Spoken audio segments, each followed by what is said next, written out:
Hey guys, and welcome to another video. So in today's video, I'll be doing a little Q&A. You guys asked some questions over on my Instagram and I will be answering those today. And if you're not following me on Instagram, make sure to do so because I'll be doing a mini BuffBunny Collection try-on haul of their next launch, Under the Sea, happening this Saturday at 1 p.m. Central Standard Time. The Under the Sea collection has like amazing bold pieces for the summer, and there's even some swims, some shimmery colors, and just a little bit for everyone. So I highly recommend you to go and follow me over on my Instagram so you can see that one. Usually I like to do my try-on hauls like alternating between YouTube and Instagram, so now it's Instagram's turn. So yeah, make sure you're following me over there. And if you plan on shopping this launch, make sure to use my support code at checkout. It's Natalie, and it's not a discount code, it just lets them know that you're there because of me, and I receive a small commission from that sale. If you do choose to use my affiliate link down below or put my support code at checkout, I so much appreciate you. Thank you so much for supporting me and this channel. I'm actually wearing one of the outfits right now, and this is the 7 Seas top. It's super cute. It has thumb holds here. It has this really cute zipper here that it kind of like locks in place, and I paired it with the Rosette sports bra in this tiki yellow. Love this bra. It's probably one of my favorite sports bras that BuffBunny Collection has ever launched. Have it in almost every single color. I'm always grabbing that one first. And then these are the Legacy shorts. Super cute because they have this little pretty butterfly like contour right here. No front seam, and they just hit in the perfect place in your leg. Like, they're not too short like a booty short, but they're not as long as a biker short, so they're just amazing. So yeah, go and check it out, and let's get started with this Q&A. So first question is from Coach Paul, and he says, do you miss the stage? And I'm gonna keep it completely transparent since I did ask you guys to ask me all the juicy questions. I'm gonna keep it juicy and real here. So I do not miss this stage, not at this time in my life. I don't know, I know the level of sacrifice and work and hard work you need to put in to be on stage. I mean, I've done it for 4 years now, and I'm just not in that mindset right now, so I don't miss it. And I'm having such an amazing time with my improvement season and working on my business and just growing in different ways outside of this stage that I am not missing it. But I know that time will come where I'll get FOMO and I'll be missing the stage, and when that time comes I'll go full force. But right now my mind and body are just not ready to hit the stage or start a prep, so I'm in no rush, to be completely honest. So no, sorry Coach Paul. Next question. How has competing and traveling affected your family relationship, both in California and in Puerto Rico? So first of all, George and I, not only I have competing and traveling and all that, but George is in the military, my husband. So we have to literally move every 3 to 4 years. So we have pretty much, like, my homeland is Puerto Rico, so we have literally gone farther and farther away as the years pass by. So it has definitely affected my family relationships because it's not as easy for me to get like on a plane anymore. Like, I'm on the west side of the United States, and getting on a plane all the way to Puerto Rico requires a lot of time and a lot of money to get there. So it has definitely affected that, because I haven't seen my family that's still in Puerto Rico in like, I want to say since 2017 and some since 2019. And then I haven't seen my mom in 2.5 years, and I finally got to see her this past weekend, actually, because I made a trip to Colorado because they moved after the Hurricane Maria hit. They moved to Colorado, so they're closer to me, so I was able to like escape for a weekend and see them, and that was so nice because I got to see my grandparents and my mom that I haven't seen in a long time, and my brother was there as well, so that was nice. But it's definitely affected you know, just us being together. So, I mean, it's part of the military life and part of the life that I signed up for, just moving around. So, yeah. Hopefully our next tour is closer to family and I can like see them more often. Looking back, what mistakes have you made in competing, training, nutrition, etc.? Basically, your best don't do what I did when I ... I like this question. So I was thinking about it earlier, and there's a few things. I think if I could tell my old self to do anything, is definitely to be even more patient with the process. So I remember back in 2018, after I won my pro card, I went into a small off season, like 4 months. That was it. And by the time that I got my calories up to like 2100 and I was almost barely starting to feel normal, I went into a cut for my pro debut season, and that was hard because I feel like I wasn't mentally or physically ready to start a prep, but I kind of forced that one. And I wish, looking back, I would have taken a longer off season to grow and develop more as an athlete and be a little bit more competitive in the Ifbb Pro League. So definitely giving myself more time. So if I can give any newbies out there and any advice, is to give yourself enough time before starting any competition prep. Give yourself enough time to grow and have a foundation under there. If you're taking the sport seriously and you want to be competitive, you definitely need time. Time to build muscle, time to build up your calories, and time to just live outside of prep. In training, I am one of the people that gets injured for overtraining. So add weight slowly over time, slower than what you think, okay? Don't rush the process and really work on form and technique before adding weight. Like, I tend to get very excited because I feel really strong, so I'll add my weight significantly and then I'll be, you know, injured or something like that. So currently battling through an injury right now. Haven't talked about it yet because I'm kind of pissed at myself, but maybe I'll open up in a future video about it, but I'm still processing the situation. So yeah, learn from my mistakes and don't overtrain. What is the grossest part of competing? Okay, I think I mentioned this before in many videos, but the grossest part about competing to me is definitely show day and the day before show day. So if you guys don't know, when we compete, we need to get a super dark tan so you can expose the muscle under these bright stage lights. In order for that tan to look flawless in your body, you cannot wear any deodorant, you cannot wear any lotion, not even oils, nothing, like perfume, nothing, the day before and the day of the show.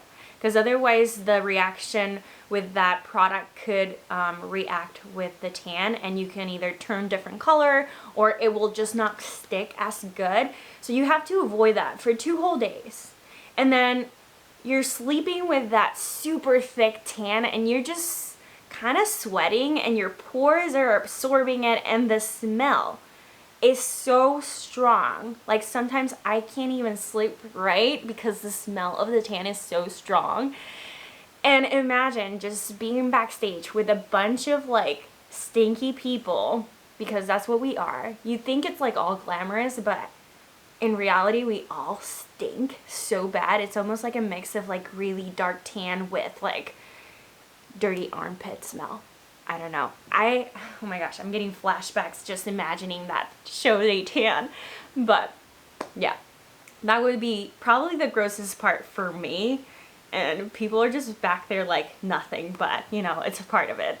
Another question about tanning. So best tips to get off show tan when it starts getting patchy. I would definitely recommend to soak and scrub. Soak and scrub, like lightly exfoliate, because you don't want to beat up your, you know, your skin, but you do have to soak and scrub like every other day after your tan, just to prevent that patchiness. Yeah, I wouldn't wait until it starts cracking or anything, because the skin gets really dry. And I believe Protein has a removal product for the tan. I don't use it personally because I'm so allergic to so many things, and that product is a little bit strong for me. So I just kind of soak and exfoliate a lot, but lightly exfoliate so I don't mess up my skin or anything. So that's what I recommend to do after a show tan. Next question, tips or advice to new IFBB pros. This is a great one, and this is a new IFBB pro actually. Congratulations on your pro debut. So the biggest thing I would say is to just go with no expectations, because you don't really know coming out of like an amateur stage to the pro stage, you don't really know how you're gonna stack up with the pros. Like, have no expectations, have fun and enjoy your time, because it's really an epic time just transitioning from an amateur athlete to a pro athlete. And I think, you know, when you have no expectations, you just get surprised and you enjoy the process a little bit more. I love my experience. I did my pro debut, like it was amazing. I had so much fun. I went with no expectations. I gave it my all. I think I got 12th or 13th place, I can't remember, but I had so much fun. That video is here on the channel, and George did such an amazing job at vlogging the whole thing and getting like behind the scenes and stuff, and it was so much fun.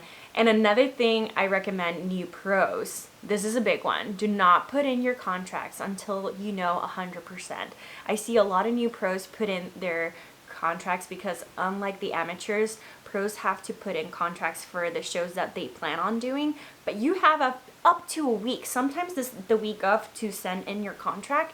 So I wouldn't send it months in advance, because life happens and you can I believe they find you if you don't actually go to the show. So yeah, avoid the fines and make sure that you put in your contract only if you know that you're going. Like, I will always ask for all the contracts of all the shows that I have planned. So I'll usually ask for like 10 contracts, knowing that I'll probably do 5 to 6. As I strategize my season, I'll switch out the shows that I want to do. I always put them in at the very last minute once I'm 100% sure I can make it. The other thing I've seen this year is some of the pros have put in like 6 contracts at a time. They win one of the shows, they surprise themselves because they won the show, but then they're committed to the next one, when you could have just left at your peak, and then they go to the next show, get knocked out, and then you kind of lose that momentum and that like confidence you had in yourself. So yeah, wait to put in your contracts. What tips can you give to grow your lats?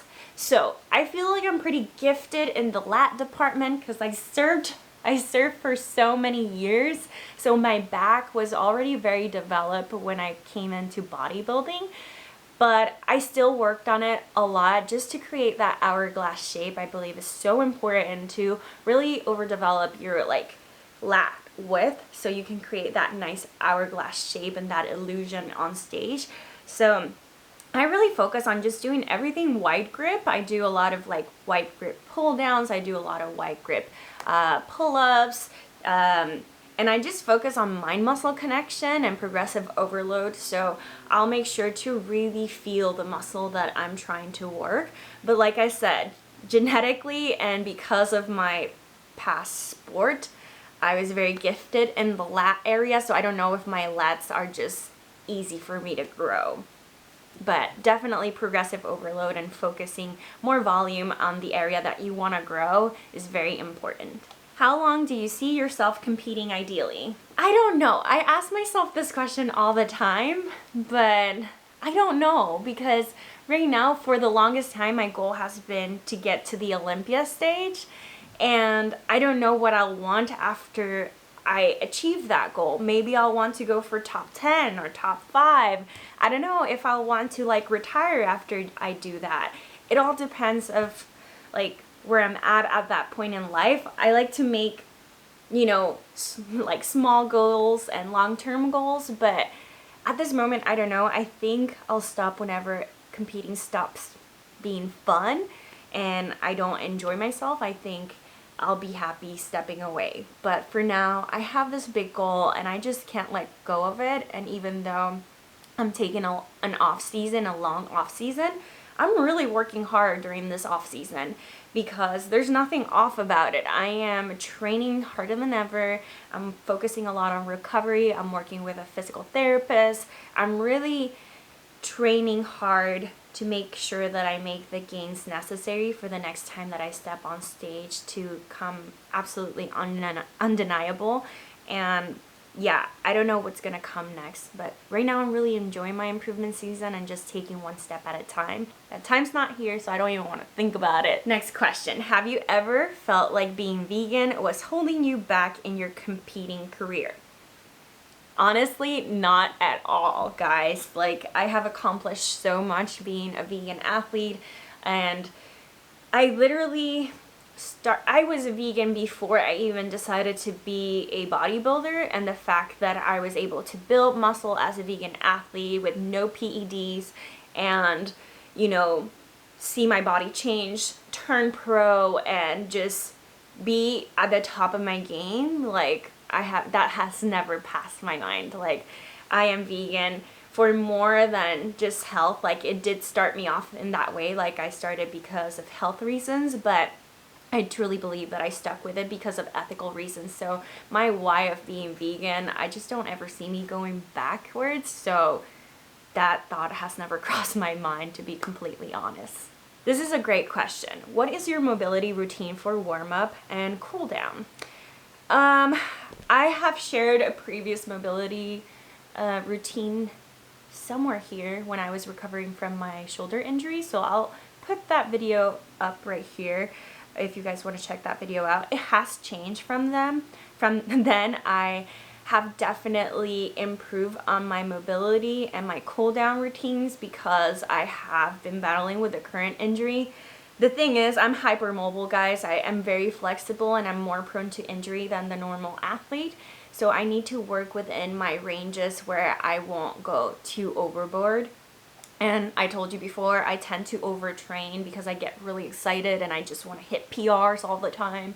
And yeah, I kind of need to reel myself back in. So my mobility routines have definitely gotten bigger because I have to take care of my joints, I have to take care of my current injuries, and I have to like work around those things. So it's really important, and it has taken a big priority during this improvement season to like pay attention to those things. But basically, if I'm working on a lower body day, I'll make sure to really focus on warming up and activating my muscles before I go into my actual working set or my actual workout. And then post-workout, I'll stay like 5 to 10 minutes and just do light stretches and just really focus on that. So it's been taking a long time to get me here, and sometimes I'm like really committed to it, and then other times I fall off of it. But now I'm just tired of getting injured and tired of not prioritizing on this. So it's very, very important for me. So now I'm just putting in the time and effort to doing these things. Oh, great. The lawnmower guy is back. I'm sorry if you guys can hear that. Do you plan moving back to Puerto Rico? The tropics are so beautiful. I would love to live there. Honestly, guys, I don't know. This is another question that I don't know. Puerto Rico is where I grew up, 21 years of my life, and I miss it. I love it, but island life is very different. Everything moves a little bit slower, and in the island, things tend to be like groceries, very expensive because everything is imported. So yeah, I don't know. Maybe when George and I retire, we can go back, because it's kind of like that vibe. Like, you know, you just go a little bit slower, but I do miss it, and I do love the surf over there. I love the beaches. I love the weather. The weather is something that I miss so much, and of course my family and my friends.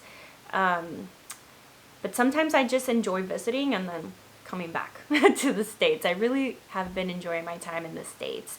So I don't know. We shall see where the military sends us next. How has competing affected your marriage, the good, the bad, and everything in between? So let's start off with the good. How about that? This is a great question. I don't think I have ever answered this question. So the good. My husband, George, is so supportive, and he's just amazing. When my cardio sessions get long, he always comes with me. And he just pushes me every single step of the way. When it's hard, he's there holding my hand, and when I'm in prep. And if you guys have watched the prep series, you guys get to see our little cardio vlogs, because we spend so much time doing those and just answering questions, and he's just so supportive. So we end up calling that our sympathy cardio sessions, because he comes with me. He doesn't have to do that cardio, but he does it anyway, because he just doesn't want me to like be suffering alone. And yeah, in those cardio sessions, we just spend a lot of quality time, and we have the best conversations, and I love that moment. So that's one of my favorite parts of prepping, and having George by my side. And the other one is like definitely on show day. He is like my stage mom. He will go crazy. He will do live feed for you guys on Instagram, and he will be like chatting up. He's like gets more nervous than I get.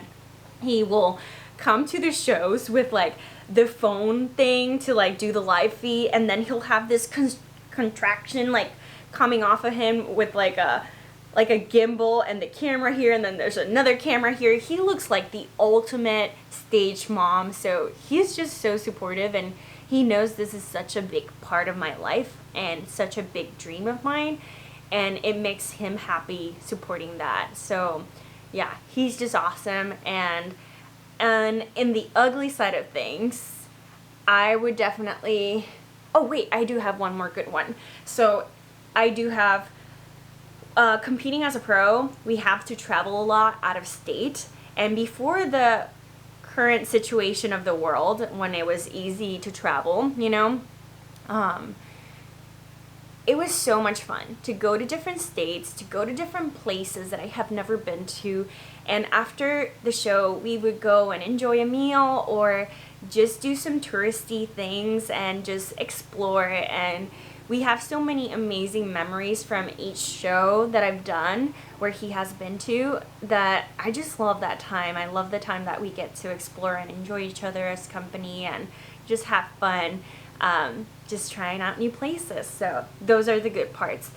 And in the ugly part, I'll be completely transparent. When you are low body fat for a long period of time, sex drive is it's non-existent here. It doesn't happen to everybody, but for me, it's just like out the window. So poor guy, because I am just like, I don't want to have anything to do with that, for some reason. So just keeping it completely honest here is probably too much TMI, but hey, that's what we're here for. And I get the hangries pretty badly. I get snappy, and when I forget a meal or something like that, I just kind of like get a little bit snappy and angry, and he'll like check me, and like he'll be like, "Hey Natalie, like what's up with you? You're not being yourself." Like he'll call me out on it. So the good thing about us is that we communicate everything, and before I start a prep, I will ask him, "Are you ready to go through this with me?" Because they go through it just as much as we do. And you need that support system in your life to be successful, Like if your close people around you are not supportive of you and your goals and your journey, it's going to make it harder on you. So I love that George is all in when I say, "Hey, I'm ready for a prep. Are you?" He has never told me no. He will be supporting me every step of the way. So yeah, that's something I love about him, and we communicate everything. So it's a pretty open relationship, and we really are super honest with each other. And like I said, when I'm snappy, he calls me out, and yeah, he's just so supportive. So I'm just grateful that I have such a support system like him, because prep is hard. Prep is so hard, and it's so important to have that, because whenever I want to quit, because those thoughts will go through your mind, trust me, even us pros, he's like, "No, you don't." And he always pushes me that extra mile. I just love him so much, so grateful for you, babe. He's gonna see this because he's the one that edits the videos. I mean, can you get more supportive than that? Let's see, I think I have time for one more question. I don't want to make this super lengthy. All right, this last question is a really good one. Would love to know what you eat when traveling. I'm a newbie vegan and I'm nervous to travel and not be able to cook for myself in a hotel. So plan in advance. Just if you're not on prep or anything like that, what you could do is, I've talked about this so many times, the app Happy Cow is kind of like Yelp for vegans, and it shows you all the vegan options and all the vegan restaurants and all the non-vegan restaurants that have options if you're traveling. So you just plop like the place that you're going to and it'll show you if there's options or not. So I'll start doing my homework in that way.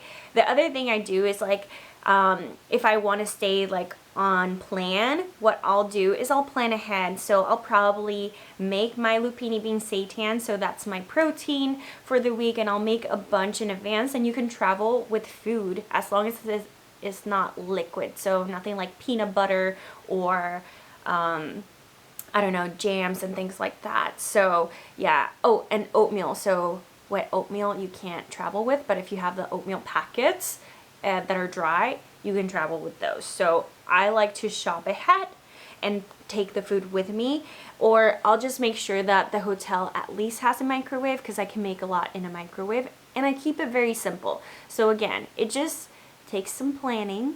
So if you plan ahead, you can keep things very basic. I love doing overnight oatmeal when I'm traveling. It's super easy, and if I travel with my little oatmeal packs, the only thing I need to do is add a scoop of protein and add hot water in the morning, and I usually get hot water from the coffee machine, so super easy. And if I have a store nearby or there's a continental breakfast at the hotel that I'm staying, I could grab some fruit and throw it on top of my oatmeal. So pretty much the same breakfast I have every day, super easy, super travel friendly. And then for lunch, I'll sometimes go to like a salad bar and grab like a big salad and add the protein that I bring with me. So if I grilled some tofu or made my lupini bean seitan, I'll add that to my salad. Or you could go and get a plain sandwich and add your protein and things like that. So you could get very creative with it. Another thing is, if you are traveling and you have access to a microwave and a grocery store, for lunch or dinner, you can buy these little pre-made packets of rice that only require like 60 seconds in the microwave. And then if you need a vegetable, canned vegetables will be your best friend, super cheap, and they travel very well. And you can add those, and of course the protein that you bring with you. And yeah, I would say those are my travel tips if you want to stay on track. But if you don't, there's pretty much a vegan option at almost every restaurant, and if there's not, you can always communicate that with your server, and if you explain to them like what it is and what you don't want in your plate, chances are they're very, very nice and accommodating. So yeah, you can't go wrong with steamed rice, steamed veggies and things like that, or baked potatoes. So there's a lot of things in restaurants, even on steakhouses, that you can find vegan, believe it or not, because I've been in those situations where I'm out with my family and I don't want to be a pain in the butt, so I will make sure to plan ahead. So yeah, that are my tips for traveling. And again, I do have a travel series here also, so go and check that out, and you can see how I travel and stay on track. And yeah, I'm able to enjoy myself, but still, you know, still manage to hit my fitness goal. So check that out, and I think that's all the time that I have for this Q&A. I don't want to make it super lengthy, but if you guys have any more questions that I did not answer in this Q&A, make sure to leave them in the comment section down below. I love, you know, answering you guys' questions, so I'll make sure to go through all those comments and answer as many as I can. And thank you so much for, you know, supporting me. Thank you so much. If you like this video, you know, thank you from the bottom of my heart, because it does help my channel a lot. So if you haven't already, make sure to like this video and subscribe if you're new here. I post like a lot of fitness content, a lot of foodie vegan things, and I document my journey to the stage. And right now I'm in my off season, so yeah, I am documenting that. So hope you guys enjoyed this video, and I'll see you on the next one. Bye.